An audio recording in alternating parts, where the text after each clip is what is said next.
할렐루야. 앞뒤 좌우로 인사합시다. 참 잘 오셨습니다. 한번 더 합시다. 하나님의 테스트를 믿음으로 통과합시다. 그렇게 되시기 바랍니다. 우리 다윗 찬양대에 아주 다윗처럼 생긴 우리 귀한 우리 비니가 있어서 제가 굉장히 힘이 되었습니다. 한평생 여호와를 찬양하는 인생 될 수 있도록 여러분이 기도해 주시기 바라고요. 이 밥을 짓는 어머니와 여성들이 사랑하는 사람에게 밥을 지어줄 때 그 마음이 있잖아요. 저는 밥을 할 줄 몰라서 잘 모르겠지만 뜸도 들이고 맛있게 반찬하고 준비해가지고 그거를 먹이려고 할 때 그 기쁨이 있잖아요. 제가 어젯밤에 그런 마음이 들더라고요. 어떻게 하면 이 영적인 양식을, 생명의 양식을 좀 잘 먹이고 맛있게 먹일 수 있을까? 오늘 생명의 양식, 영적인 양식 많이 잡수시기를 주님의 이름으로 축원드립니다. 예수님을 구원자로 믿으면 가장 큰 축복은 일단 우리가 구원받는 겁니다. 동의하십니까? 우리가 하나님 자녀가 되게 되어 있습니다. 영적인 고아에서 이제는 우린 고아가 아니고 하나님의 자녀로 살아갈 수 있는, 또 이 땅을 마무리할 때 하나님 나라 갈 수 있는 하나님의 자녀란 사실을 여러분이 꼭 믿으시기 바랍니다. 두 번째 축복이 뭘까요? 여러분 예수 믿고 어떤 혜택을 받고 있습니까? 저는 두 번째 축복이 요한복음 14장 27절이라고 생각합니다. 평안을 너희에게 끼치노니 곧 나의 평안을 너희에게 주노라. 내가 너희에게 주는 것은 세상이 주는 것과 같지 아니하리라. 너희는 마음에 근심하지도 말고 두려워하지도 말아라. 저는 일평생 두렵고 염려 많은 인생이었는데 예수님을 내가 만나고 나니까요, 그 두려움과 불안함이요 조용히 사라져가면서 이제는 전에 없던 평안 속에서 살아가니까요 좀 살 것 같아요. 이제 수고하고 무거운 짐진 자들아 다 내게로 오라 그랬는데 예수 안에 오셔서 구원받고 참된 평안을 여러분이 찾으시기를 주님의 이름으로 축원합니다. 세상 사람들은 하나님 없이 살아가기 때문에 이 마음에 근본 불안이 있다는 사실도 모르고 삽니다. 이 근본적인 불안은요 예수 그리스도를 만나기 전에는 해결이 안 된단 말이죠. 사람들이 왜 그렇게 돈을 좋아하는지 모르시죠? 돈. 당장요 내가 지금 가지고 있는 재산을 당장 쓸 것도 아닌데요 악착같이 모읍니다. 사람들은 왜 그런지 아십니까? 자기는 잘 몰라요. 그것이 쌓이고 모임으로 인해서 마음에 생기는 여유로 인해서 인간에게 있는 근본 불안함을 그걸로 좀 없애보고 싶은 겁니다. 당장 돈 쓰지도 않습니다. 그게 어느 정도 쌓여 있어야 내 마음에 나도 모르는 영적인 불안함이 해소가 되기 때문에 사람들은 악착같이 돈을 따라가게 되어 있습니다. 사람들이 왜 사람에게 집착하는지 아십니까? 남편, 아내, 애인 왜 그렇게 집착하는지 아십니까? 하나님을 떠나서 어린 아이가 엄마 품을 떠났을 때 오는 불안함처럼 불안함이 있단 말이에요. 근본 불안함이. 그 불안함을 이 남자, 이 여자, 이들이 날 채워줘야 되는데 자꾸 불안하게 안 채워줄 것처럼 한단 말이에요. 그래서 집착하고. 왜 그럽니까? 근본적인 하나님 떠난 그 불안함을 한번 없애보려고 사람에게도 집착하고 술에도 집착하고 도박에도 집착하고 마약에 집착하고 그럴 수밖에 없거든요. 우리 인생이요 하나님 만나지 않으면 절대 근본 불안이 없어지지 않거든요. 사실은 감사한 것은 세상에서는요 이 불안함을 없앨 수 있는 프로그램도 없고 사람도 없습니다. 사람한테 안정 찾으려고 하지 마세요. 하나님이요 성경에 사람은 절대로 의지할 대상, 믿을 대상이 아니다라고 말합니다. 옆에 한번 쳐다보세요. 믿을 만한가? 절대 사람은 믿음의 대상이 아닙니다. 그러니까 사람한테 기대할 것도 없고요. 하나님만 우리 인생의 믿음의 대상이요 바라봐야 될 대상인 줄 믿으시기 바랍니다. 이걸 모르니까 사람들이요 사람에게 돈에, 세상에, 명예에, 술에, 도박에, 알코올 뭐 여러 가지 집착하는 겁니다. 예수님 만나고 나니까 진짜 이 평안함이 마음 가운데 있으니까요 얼마나 좋은지 몰라요. 예수님 분명히 말씀하십니다. 너희는 마음에 근심하지 말라. 하나님을 믿으니 또 나를 믿으라. 예수 믿으시기 바랍니다.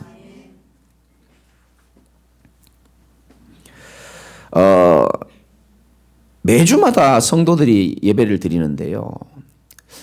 여러분 똑같이 제 설교를 듣는데 어떤 사람은요, 그 말씀이 들리는 사람이 있고 어떤 사람은 잘 안 들리는 사람도 있고, 들리는 사람들 중에서도요, 어떤 사람은 들을 때는 좋은데 집에 가면 똑같아. 아무 효과가 없어. 유익하지가 않아.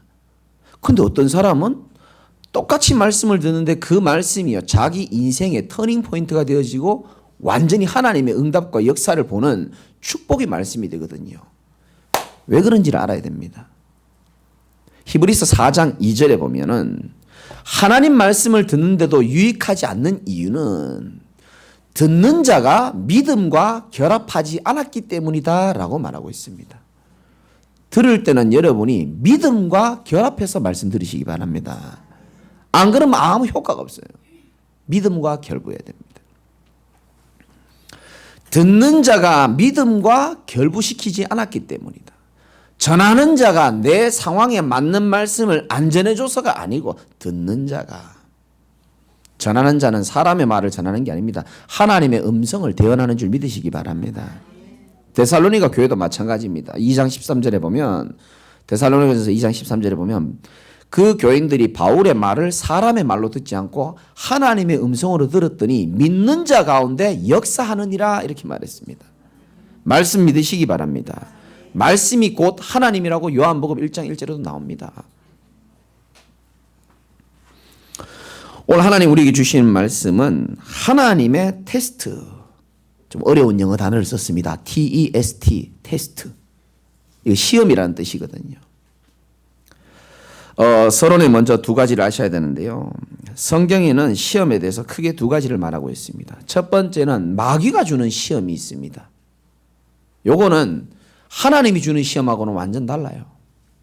그 영어로 말하면 이 발음이 워낙 안 좋아가지고 될란지 모르겠는데 temptation이라고 말합니다. 유혹, 미혹 이런 뜻입니다. 이 하나님을 대적하는 마귀는요, 우리를 언제든지 뭐 하려고 하느냐? 유혹하려고 합니다. 미혹하려고 합니다. 아름다운 것으로 우리를 유혹하기도 하고. 어떻게 하면 저 집사가 말이야, 예배 좀 실패할 수 있을까? 연구를 합니다. 그래서 단풍놀이 가자고도 꼬셔보기도 하고 막. 옛날 동창이 전화 와가지고 말이야. 어떻게 해서든지요, 말씀 못 듣고 믿음에서 벗어나도록 하는 게 뭐냐? 마귀의 유혹입니다. 마귀의 시험입니다. 이 마귀가 심지어 예수님한테까지 찾아가서 시험했잖아요. 40일 동안 금식한 예수님한테 배고픈 줄 아시고 육신을 가지고도 있으니까 뭐라고 말했습니까? 이 돌을 가지고 떡덩이 만들어 봐라 이렇게 얘기했습니다. 잘 들으시기 바랍니다. 마귀가 우리를 유혹할 때는 우리가 뭘 필요로 하는지를 잘 알고 있다는 겁니다. 속지 마시기를 주님의 이름으로 축원합니다. 우는 사자와 같이 삼킬 자를 찾는다 그랬습니다. 그래서 예수님은 마가복음 14장 38절에 시험에 들지 않도록 어떻게 하라고요? 깨어서 기도하라는 겁니다. 깨어 기도합시다. 깨어 있어야 됩니다. 지금도 여러분이 깨어 있지 않으면 오만 생각으로 여러분 마음을 유혹합니다. 정말입니다. 제가 전에 말씀드렸죠. 저기 장호원이라는 동네가 있는데 이 사람 만났는데 보니까 이 사람은 귀신을 보는 사람이에요. 제가 그 당시만 해도 뭐 신학교 다닐 때니까 뭐 잘 모를 때 아닙니까? 자기는 귀신이 진짜 보인대요. 그래서 이분을 모시고 내가 예배당 들어가는데 그분이 한 말이라니까요. 목사, 그때 전사님 너무 신기하네요. 귀신도 성경책을 끼고 교회당으로 들어가네요 이러더라고요. 제가 처음 들었지만 굉장히 익숙한 내용인 것처럼 그럴 수 있습니다. 속으로 좀 놀랐습니다. 제가 예배당 딱 들어오니까요. 아까 그 귀신이 어디가 있습니까? 물어보니까 저기 귀걸이한 긴 머리 여자 귀에다가요. 속닥속닥 충격받았습니다. 제가 들어보면 알잖아요. 지어낸 얘기인지 진짜 얘기인지. 속닥속닥. 혹시 여러분 지금 속닥속닥 뭐 얘기하고 있지 않습니까? 그때 제가 충격받았다니까요. 그리고 또 어딨냐니까 저기 저 아저씨 고개 숙이고 있는 아저씨, 그 아저씨가 이렇게 있었거든요. 그 목에 이렇게 매달려 있던 거예요. 이렇게 딱 정확하게 이렇게 표현하더라고요. 목에 매달려 있다는 거. 이야, 졸지 마시기를 주님의 이름으로 축원합니다. 깜짝 놀랐다니까요. 뭔 얘기하다 일로 갔습니까? 이렇게요, 우리가요, 항상 깨어 있어야 됩니다. 안 그러면 마귀가요, 계속요, 우리 예배 말씀 놓치도록, 지금 예배 마치고 이거 지금 놀러 가야 되는데 지금 음식은 뭐 먹지? 계속 막 어떻게 하면 영적인 축복, 육신적인 걸로 싹 유혹해가지고 미혹해가지고 영적인 은혜를 싹 뺏어가는 게 누구라고요? 마귀의 전략입니다. 속지 마시기를 주님의 이름으로 축원합니다. 나는 어떤 일이 있어도 주와 함께 가고 영적인 축복을 누리겠다라고 결단하시기 바랍니다. 마귀가요, 싹 이렇게 유혹한다니까요. 야, 어떻게 안 되겠니? 그때는 어떻게 하면 됩니까? 안 받아 그래야 된다니까요. 상처 주면 안 받아. 갈등 줘도 안 받아 그러고요. 유혹해도 나는 안 받는다고 말씀하시기를 주님의 이름으로 축원합니다. 또 한 가지는 하나님의 시험이 있습니다. 이걸 보고 테스트라고 하는 겁니다. 마귀의 시험은 우리를 넘어뜨리기 위한 겁니다. 하나님의 시험은 우리를 잡아뜨리기 위해서 하는 게 아니에요. 우리를 더욱더 큰 축복을 주시기 위함인 줄 믿으시기 바랍니다. 그래서 마귀의 유혹은 우리가 잘 이겨내야 되지만 하나님의 시험이 오면은 할렐루야 하고 받으시면 됩니다. 더 나은 축복으로 가기 위한 테스트요, 더 큰 축복으로 들어가는 관문이라고 여러분이 마음에 담아두시면 됩니다. 그러면 본론에서 하나님이 이 아브라함의 인생 전체를 두고 크게 세 가지 테스트를 했습니다. 첫 번째는 어떤 테스트였냐? 떠나라는 겁니다. 창세기 12장 1절에 너는 본토 친척 아비 집에서 너는 어떻게 하라? 떠나라. 하나님의 테스트였습니다. 너 떠날 수 있냐는 겁니다. 아유, 그럼 나도 이사 가야 되겠네? 이게 아니고요. 아브라함이 있었던 곳은 하나님이 전혀 없는 동네였습니다. 아브라함의 아버님께서 어떤 일을 하셨냐면 나무 깎아가지고 돌 깎아가지고 이렇게 우상이 있잖아요. 인간들 참 어리석죠. 하나님 떠나니까 그 불안함이 해소가 안 돼가지고 피조물이 창조주를 바라보는 것이 아니고요. 피조물이 돌과 나무, 하나님이 만든 나무, 하나님이 만든 돌을 깎아가지고 만들어 놓고 절하고 돈 벌고 그렇게 사는 거예요. 하나님이 아브라함을 축복하시려고 평생 하나님이 없이 돈 벌고 먹고 자고 시집가고 장가가는 그런 인생에서 평생 썩도록 내버려 두지 않고 너 거기서 떠나서 나와 함께 인생길을 가자라는 겁니다. 떠나라는 겁니다. 그게 첫 번째 테스트였습니다. 우리가요, 하나님 모르고요, 우리 마음대로 살아갈 때 있었잖아요. 하나님도 필요 없고 돈이 최고야, 세상이 최고야 하면서 인생의 주인을 잃어버리고 살아가던 물고기가 물을 떠나서 마치 살아가듯이 답답하게 살았잖아요. 마치 하늘을 날아다니는 새가 세상에 갇힌 것처럼요, 창살은 없는데 우리 인생이 답답해요. 이상합니다. 그게 하나님 떠난 비참한 인생입니다. 늘 물고기가 물 떠난 것처럼 목말라요. 세상에 있는 걸로 나를 채우는데도 목마르고 세상에 갇혀 있는 것처럼 답답합니다. 그게 어디입니까? 갈대아 우르, 하나님 없는 세상의 모습이었습니다. 거기서 하나님이 저와 여러분들을 사랑하셔서 본토 친척 아비 집에서 떠날 수 있도록 은혜 주신 것은 일생일대에 우리가 축복받은 것임을 믿으시기 바랍니다. 떠날 수 있느냐는 겁니다. 그 사실요, 아브라함의 고향 사람들이 아브라함 쳐다보면요, 굉장히 어리석어 보일 겁니다. 에휴, 저거 그냥 아버지 밑에서 있으면 그 업을 물려받아가지고 밥 먹고 사는데 평생 문제 없을 것인데 멍청하게 말이야. 동네 사람들이 아마 불쌍하게 쳐다봤을지도 모릅니다. 고린도전서 1장 18절에 보면 십자가의 도가 멸망하는 자들이 볼 때는 미련해 보입니다. 우리가 주일날 이렇게 앉아있는 게요, 불신자들이 쳐다보면요 굉장히 어리석어 보입니다. 아이고, 저 뭐 하는 짓이야 저. 가족끼리 그 밥이나 먹으러 가고 놀러 나가고 TV나 보지 굉장히 미련해 보인다고 성경이 나옵니다. 그러나 구원을 얻는 우리에게는 뭐가 된다고요? 하나님의 능력이 되는 줄 믿으시기 바랍니다. 이 시간이 여러분 잘 몰라서 그렇습니다. 내 인생에 절대로 이길 수 없는 저주와 재앙이 무너지는 시간이요, 하나님의 능력을 공급받는 시간인 줄 믿으시기 바랍니다. 축복된 시간이에요. 솔직히 말하면 누가 어리석습니까? 그렇게 미련하게 쳐다보는 그 인생이 저는 더 어리석다고 생각합니다. 시편 14편 1절에 어리석은 자는 그 마음에 이르기를 하나님이 없다 하는도다. 지난주 말씀드렸죠, 제가. 그냥 뭐 열심히 돈 벌고 먹고 살고 시집가고 장가가고 애 키우고 뭐 집 사고 차 사고 그래 살다 가면 되는 건지 저는 묻고 싶어요. 어디 가려고요? 어디 가는지 아십니까? 이 세상이 끝이 나면? 모르죠, 당연히. 어디에서 왔는지를 모르는데 어디로 가는지를 어떻게 알며 왜 사냐고 저는 물어보고 싶어요. 모르죠. 어떻게 알겠습니까? 살아야 되니까 산다고 말하겠죠. 죽지 못해 산다고 말하겠죠.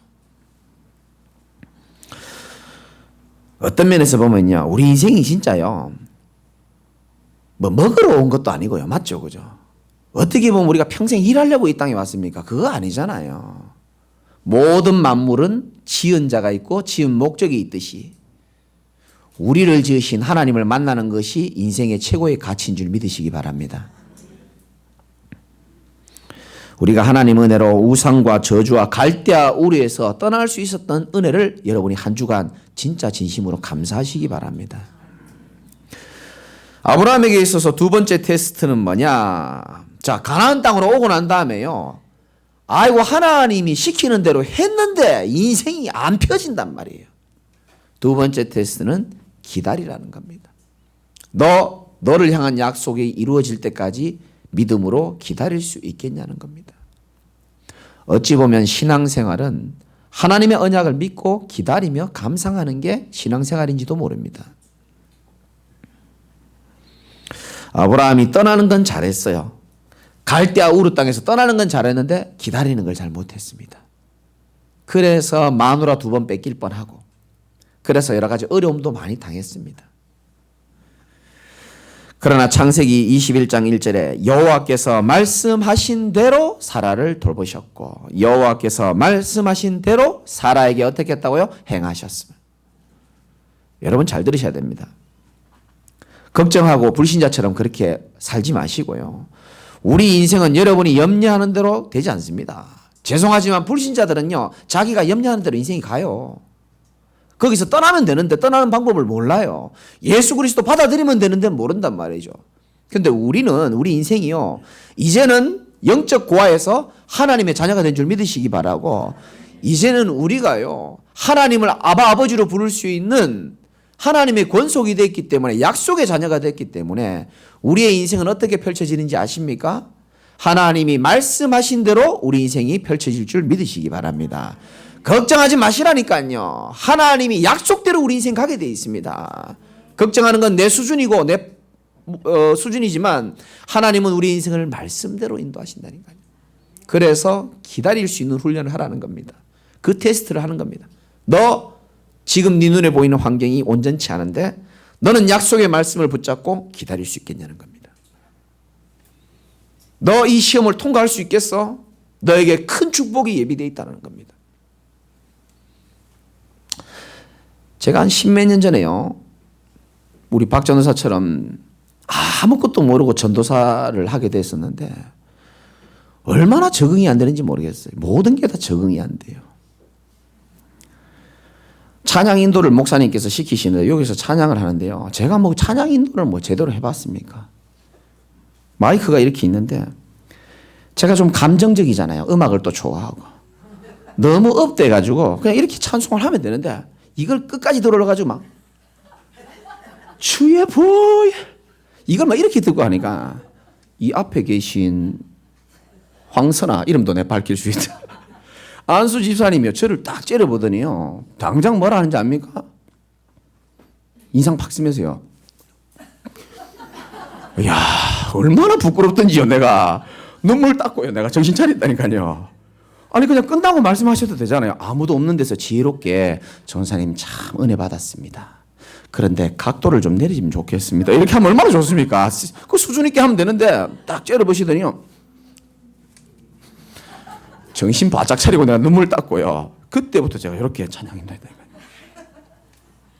또 뭐 하는데 보니까요, 찬송을 인도하는데 집사님 그러더라고요. 전도사님이 보혈 찬송을 해야 되지 뭐 자꾸 뭐 하는 거. 아니 다 찬송, 하나님 찬송이 똑같은 아무거나 하면 되지. 나 속으로 생각에 또 야단 맞고요. 지금은 저하고 되게 친합니다. 근데 그분이 나중에 말씀하시더라고요. 우리 교회는 복음 전하는 교회이기 때문에 제가 교만하게 전사님을 조금 테스트했다는 거예요. 저런 핍박과 위기를 이겨내고 진짜 복음만 전할 사람이 맞는가? 아니면 같이 갈 수 없다는 거죠. 참 다행이죠. 그래서 그 시험을 제가 테스트했습니까? 물어보니까 몇 점 정도 됩니까? 그러니까 한 80점 이상 줄 수 있겠다더라고요. 사람도 테스트하기도 하죠. 근데 하나님의 테스트는 좀 다릅니다. 하나님의 테스트는 저와 여러분의 그릇을 키우고 하나님이 더 큰 축복과 은혜를 주시기 위함인 줄 믿으시기 바랍니다. 떠날 수 있느냐는 거예요. 그게 테스트였습니다. 그 다음 뭐냐? 기다릴 수 있겠냐는 겁니다. 내가 너의 미래를 다 예비해 놓고 있는데 너 그거 기다릴 수 있겠냐는 겁니다. 믿음으로. 모든 사람이 하나님 믿는다고 말하면서 성경에 나와 있지도 않는 자기의 경험과 자기가 만든 하나님을 의지하면서 흔들리고 방황하고 자빠지고 엎어지는데 너는 성경이 약속한 말씀으로 약속한 그 하나님을 믿으면서 환경을 넘어서서 진짜 믿음을 가지고 나아갈 수 있고 기다릴 수 있겠냐는 겁니다. 그 시험을 두 번째로 한 겁니다. 세 번째 마지막 테스트는 창세기 22장 2절에 있습니다. 아주 수준 있는 테스트입니다. 한번 읽어볼까요? 22장 2절입니다. 어떤 테스트입니까? 시작. 여호와께서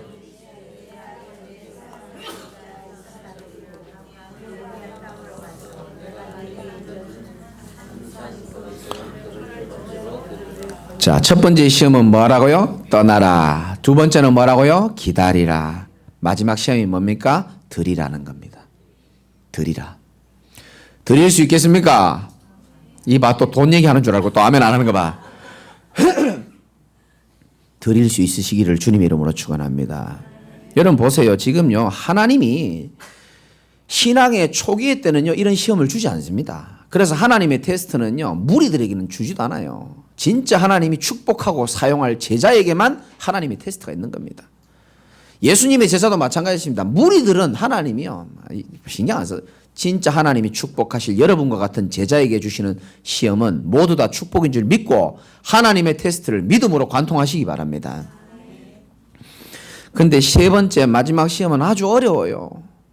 아브라함이요, 이 독자를 놓기까지 얼마나 고생했습니까? 나이 많이 겨우겨우 한 놈 낳았어. 이삭을 낳았는데 이 이삭이 나이 16살 때 계산해 보니까 우리 큰아들 나이더라고요. 이 애지중지한 나이에 이 아이를 갖다가 독자를 갖다가 어떻게 해요? 하나님 앞에 번제로 갖다 바치라는 겁니다. 바칠 수 있겠냐는 겁니다. 차라리 아들이 아닌 누구를 바치라면 좀 쉽습니까? 옆에 있는 할망구를 바치라 그러면 뭐 어려운 문제 아닙니다. 약간 고민하는 척하면서 여보 당신 천국 먼저 가야 되겠다 하면서 바치면 되는데 그거 별로 큰 어려움 아닌데 이 독자 이삭을 바치라니까 이거 미치는 겁니다. 이제 우리가 깨달아야 될 게 있습니다. 하나님은 우리를 축복하시는 테스트를 할 때에 우리가 사랑하는 것 하나밖에 없는 귀중한 것을 통해서 시험을 이렇게 하시는 겁니다. 있어도 그만 없어도 그만인 것 가지고 시험하지 않습니다. 돈을 가장 소중하게 생각하는 사람은 하나님이 돈으로 시험할 수도 있고요. 자식을 가장 사랑하는 사람은 자녀를 통해서 시험할 수도 있습니다. 자기 몸뚱아리를 너무 소중하게 생각하는 사람은 헌신과 봉사로 시험할 수 있고요. 명예와 자존심을 중요하게 생각하는 사람도 있거든요. 그런 사람은 자존심, 자기 이름, 명예로 테스트하는 경우도 있습니다. 하나님은 이 모든 것보다 하나님이 제일 존귀와 영광을 받아야 되기 때문에 이 시험을 이겨내고 그 이후에 더 큰 축복을 주시려고 시험하는 것이기 때문에 여러분들은 진짜 믿음으로 시험을 잘 관통하시길 바라고요. 아들을 바치라 그랬는데 여기서 중요한 것은 아들을 바치라고 해놓고 아들을 데려갔어요? 안 데려갔어요? 안 데려갔다니까요. 이삭을 번제로 바치고 아브라함이 죽이려고 할 때에 아브라함아 여호와의 사자가요 죽이지 말라는 겁니다. 네가 네 독자를 내게 바칠 만큼이나 나를 사랑하는 줄 내가 알았으므로 이제 됐다라는 겁니다. 여러분 잘 아셔야 됩니다. 하나님이 우리를 테스트할 때에 그 테스트하는 것을 빼앗기 위함이 아니라는 겁니다. 목적은요, 아들 이삭이 목적 아니라니까요. 하나님의 목적은 네가 나를 진짜 사랑하고 네가 나를 진짜 신뢰하고 진짜 믿느냐, 그걸 테스트하는 겁니다. 여러분, 믿음에는 하나님의 역사가 있고 응답이 있는 줄 믿으시기 바라고요. 항상 테스트 뒤에는 뭐가 날라온다? 하나님의 선물이 날라오게 되어 있습니다. 저는 정말 그거 많이 받아봤습니다. 좀 나눠달라 하지 마시고 여러분이 알아서 받으시기 바랍니다. 정말입니다. 저는 하나님의 테스트가 너무 많았어요. 한 번은 늘 말씀드리지만 한 번은 어느 날 젊은 제가요, 시신경이 마비돼가지고 앞이 안 보인 적도 있었어요. 그때예요. 참 진짜 우리 친척이 서울대학 병원에 가보자 그러더라고요. 왜냐하면은 수원의 가장 큰 병원에서 제 눈을 못 고친다고 의사가 결정을 내렸단 말이죠. 그때 저는요, 제가 원래 불안함이 워낙 많은 사람이라서 벌벌 떠는 사람이어야 되는데 하나님이 그때 용기를 주시고 믿음의 증인으로 세우시려고 그랬는지, 그래 말이지, 내가 이 원인도 모르게 시신경이 마비가 돼서 앞이 안 보이는데 다른 병원에서 다 못 고치는데 만약에 서울대학 병원에서 내 눈을 고치면 제 스타일상 일평생 서울대학 병원 광고하고 다녔을 겁니다. 제가 그 병원에 가면 나을 수 있어. 내 자존심상 그렇게는 되기 싫더라고요. 이상하죠. 하나님 그때 은혜를 주시더라고요. 어차피 의사가 못 고친다면 나는 하나님 앞에 기도로 낫겠다. 여러분 따라하지 말고요. 아무나 따라. 저는 그런 마음을 하나님 주셨어요. 그래서 그 소론도라는 약이 있습니다. 그거요, 먹어보신 분 알겠지만 처방 없이는 주지도 않는 약이고요. 그거 하나를 먹어도 굉장히 독한 약입니다. 그거를 12알씩 하루에 3번씩 먹었습니다. 제가 앞이 안 보이니까, 이 원인을 못 찾으니까 하나님께 기도했습니다. 하나님, 내가 그래도 그때 당시 이제 강도사라고 있었거든요. 내가 주의 종이라고 하고 있는데 앞에서 사람들 웃겨가면서 믿음을 선포했는데 내가 막상 내 문제 당하고 앞이 안 보이니까 미치겠더라고요. 하나님, 이거 성도들 앞에 내색도 못하겠고 어떻게 하면 좋습니까? 그때 하나님이요, 제게 믿음을 주시면서 너는 여호와를 바라봐라. 내가 너를 고쳐주겠다. 은혜를 주시더라고요. 그래가요, 병원에서요 막 계속 기도하고 하나님 바라보고 하니까요, 눈이 정상으로 돌아온 줄 믿으시기 바랍니다. 잘 보입니다. 이제 그때는요, 운전도 못하고 계단도 못 걸었습니다. 제가 그런 테스트들이요 한두 번이 아닙니다. 제가 참 감사하죠. 제 수준으로는 그럴 수 없는데 어떻게 하나님이요 믿음으로 그걸 테스트를 이기게 하셔가지고, 그러니까 제가 지금 노래 부르게 당당하게 믿음 고백하라고 말할 수 있는 거예요. 제가 만약에 그 당시에 인본주의 쓰고 불안에 벌벌 떨면서요 사람 방법 쓰고 사람 의지해가지고 나왔으면요 여러분한테 할 말 하나도 없어요. 제가 맞잖아요. 나는 여러분에게 교사밖에 안 되는 겁니다. 증인은 될 수 없는 겁니다.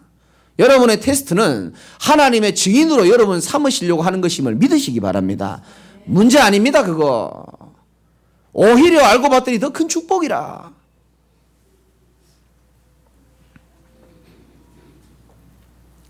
하나님은 결국 이삭을 통해서 시험을 하는 것처럼 보이지만 결국은 하나님은 모든 것을 준비해 놓고 이삭을 통해서 아브라함을 테스트한 거거든요.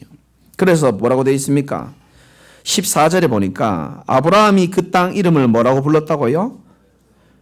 여호와 이레다, 이렇게 말합니다. 여호와 이레라는 뜻이 아십니까? 그렇죠. 하나님께서 준비하셨다, 이런 뜻입니다. 따라해 봅시다. 여호와 이레. 그 신앙을 가지시기 바랍니다. 하나님이 모든 것 다 준비해 놨습니다. 제가 금요일날 말씀드렸잖아요. 예수님이 이렇게 표현했습니다. 마태복음 10장에 나오죠. 참새 2마리가 한 아사리온에 팔린다. 아사리온이라는 건 한 5,000원 정도 됩니다. 5,000원도 채 안 되죠.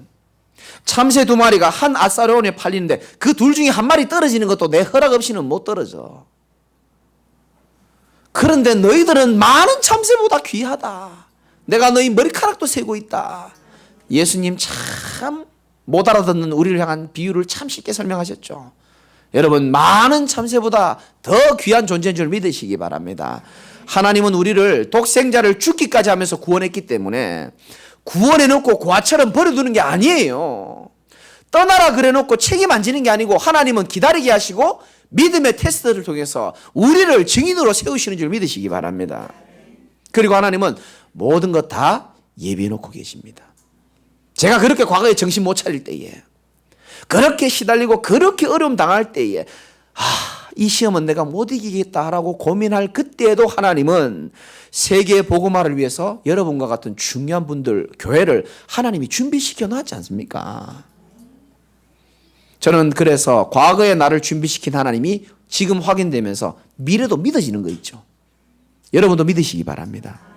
하나님 우리 교회와 여러분들을 통해서 앞으로 일어날 세계복음화의 중요한 응답과 만남과 축복과 비전센터 모든 것들을 하나님이 예비하시고 준비하셨다는 것을 믿으시기 바랍니다.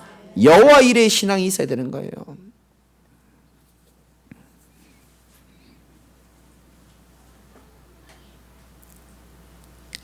혹시 인도받지 못하는 우리 가족이 있습니까? 그럼 여러분 기도하시면 됩니다. 하나님은 정신 못 차리는 요나에게도 하나님이 준비하시고 예비하신 것들이 있었어요. 시간 나시면 실수로라도 요나서 한번 읽어보십시오. 몇 장 되지도 않습니다. 이 요나를 깨닫게 하기 위해서 하나님이 큰 물고기를 준비해 가지고요. 또 이 요나를 깨닫게 하기 위해서 요나서 4장에 보면 하나님이 요나를 위해서 뭐를 예비하사? 박넝쿨을 예비하사. 박넝쿨도 다 준비해 주시고, 더 충격적인 사실은 하나님이 벌레를 예비하사. 성경에 그런 말이 나와요. 벌레 한 마리도요, 정신 못 차리는 하나님의 자녀 깨닫게 하기 위해서 예비하시는 섬세하고 완벽하신 우리 하나님을 여러분이 꼭 믿으시기 바랍니다. 언약으로 잡는 자에게 이 축복이 있을 줄 믿으시기 바랍니다.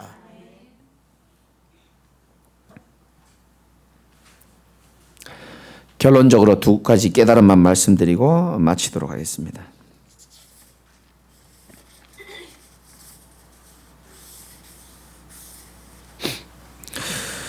저는 어저께요, 이 깨달음이 탁 나오면서 눈물이 나더라고요.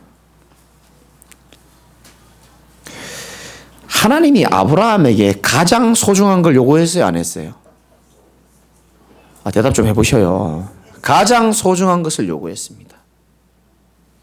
우리에게도 마찬가지고요. 근데 가만히 보면 하나님은 우리에게 가장 소중한 것을 요구한 것처럼 보이지만 결국은 하나님이 그 소중한 거 빼앗지도 않고 하나님이 가장 소중하게 생각하는 독생자를 오히려 우리에게 주신 것을 믿으시기 바랍니다. 전 너무 감동되더라고요. 참, 내 거 소중한 거 안 뺏기려고 저는 몸부림쳤었는데 하나님 그거 빼앗기지도 않고 그 관심도 없어요, 사실은.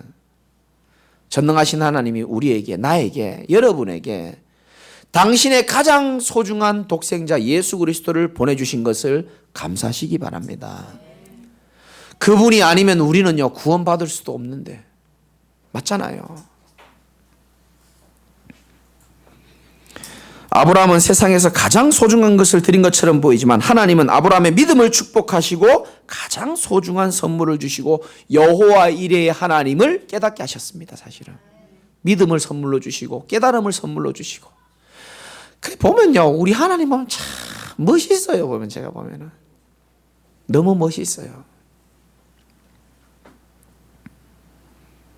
두 번째는, 첫 번째는 아브라함의 입장에서 보면은 그런 큰 깨달음이 있고, 어떻게 보면요, 저는 또 이런 깨달음이 오더라고요. 기도하는 가운데. 이삭의 입장에서 한번 봅시다. 이삭은 당연히 번제로 죽어야만 하는 그런 처지에 있습니다. 지금 반드시 죽어야만 하는데 하나님이 이삭을 순양을 예비함으로 인해서 살려주셨습니다. 저는 이삭이 우리의 모습이 아닌가 싶어요. 우리 또한 세상에서 죽을 수밖에 없고 세상에서 완전히 멸망당할 수밖에 없는 이삭과 같은 그런 존재인데, 여러분 우리가 하나님 떠나서 사실은 일평생 방황하다가 두려움에 벌벌 떨다가 인생이 어디에서 왔다 어디로 가는 줄도 모르고 죄와 저주가 뭔지도 모르고 그 속에서 어두움 가운데 캄캄함 가운데 사는데도 불구하고 왜 인간이 고통이 오는지도 모르고 평생 살아야 될 우리 인생인데, 하나님이 우리에게 빛으로 오셔가지고 모든 어둠을 다 걷어주시고 저주와 재앙과 사단의 권세를 완전히 꺾어주시고 하나님의 세상을 이처럼 사랑하사 우리같이 연약하고 부족한 종에게 하나님의 독생자를 우리에게 사랑하셔서 내어주셔서 우리가 절대로 해결할 수 없는 죄 문제, 사단의 문제, 운명의 문제, 지옥의 문제를 십자가에서 완전히 단번에 영원히 해결해 주셨다는 사실에 여러분들은 참 감사하시기 바라고요. 이삭처럼요, 우리가 진짜 죽어야만 되는 존재 아닙니까? 이삭처럼 소망이 없고 방법이 없는 우리 인생입니다. 사람들 착각하고 있습니다, 지금. 지난주에도 말씀드렸죠. 자동차 리콜, 제가 말씀드렸잖아요. 엔진에 문제 있는 차들은요, 다 리콜해가 부릅니다. 그런데요, 리콜 대상도 차가 움직여요, 안 움직여요? 움직인다니까요. 제 차도 그랬고요. 그게 사실 위험한 거였습니다. 바퀴가 굴러가니까요, 괜찮은 줄 알고 제가 그냥 계속 다녔다니까요. 지금 많은 사람이 그래요. 밥 먹고 살고 좋은 차, 좋은 집 있다고 명예에 성공했다고요. 지금 괜찮은 줄 알고 살아간다니까요. 어디로 가는 줄도 모르고. 전부 하나님의 리콜 대상인 줄 믿으시기 바라고요. 그들이 하나님께로 돌아오기만 한다면은 엔진에 문제가 있어서 리콜해 주면요, 이 엔진을 새롭게 갈아주듯이 우리 인생의 영혼이 사실 리콜돼야 됩니다. 이거 죽어버렸거든요, 사실은. 영적으로 사망하니까요, 육신의 것만 평생 따라가다가 어디로 가는지도 모르고 고통받고 방황하는 인생이 주님 앞에 나오기만 한다면 영적으로 새 생명을 새롭게 얻는 줄 믿으시기 바라고, 그런 생명 살리는 그 일에 하나님이 저와 여러분들 부르신 줄 믿으시기 바라고요. 하나님은 여러분 볼 때 얼마나 귀한지 모릅니다. 정말입니다. 더 큰 은혜와 축복을 주고 싶어서 하나님 기다립니다. 대신 하나를 주십니다. 하나님의 테스트가 있습니다. 여러분에게 지금 와 있는 고민이 있죠. 갈등이 있을 겁니다. 그거 고민 갈등은 아닐지도 모릅니다. 아브라함처럼 하나님께서 테스트해 주시면서 그 테스트를 통해서 더 큰 축복과 더 큰 은혜가 임할 줄 믿으시기 바라고, 하나님의 테스트를 믿음으로 잘 관통하시기를 주님의 이름으로 축원드립니다. 기도하겠습니다. 하나님 감사합니다. 아브라함처럼 우리 인생에 찾아와 주셔서 저주와 재앙 가운데 있는 갈대아 우리에서 우리를 떠날 수 있는 은혜를 허락해 주시고, 이제 우리 살아가는 환경 가운데서 하나님 여러 가지 어려움도 있고 여러 가지 원망스러운 부분도 많이 있지만 하나님의 약속이 성취될 것을 믿고 기다릴 수 있는 시험도 잘 통과하게 하여 주시옵시고, 오늘 본문에 있는 말씀처럼 마지막 시험인 하나님 진짜 가장 소중한 것을 드리고도 남을 만큼 우리가 정말 하나님 앞에 믿음을 고백하며 승리하는 우리 귀한 사명자들이 다 될 수 있도록 하나님께서 역사하여 주옵소서. 우리 인생의 모든 것을 예비한 예수 그리스도를 찬양하고 기도하며 살아계신 예수 그리스도 이름으로 감사하며 기도드리옵나이다. 아멘.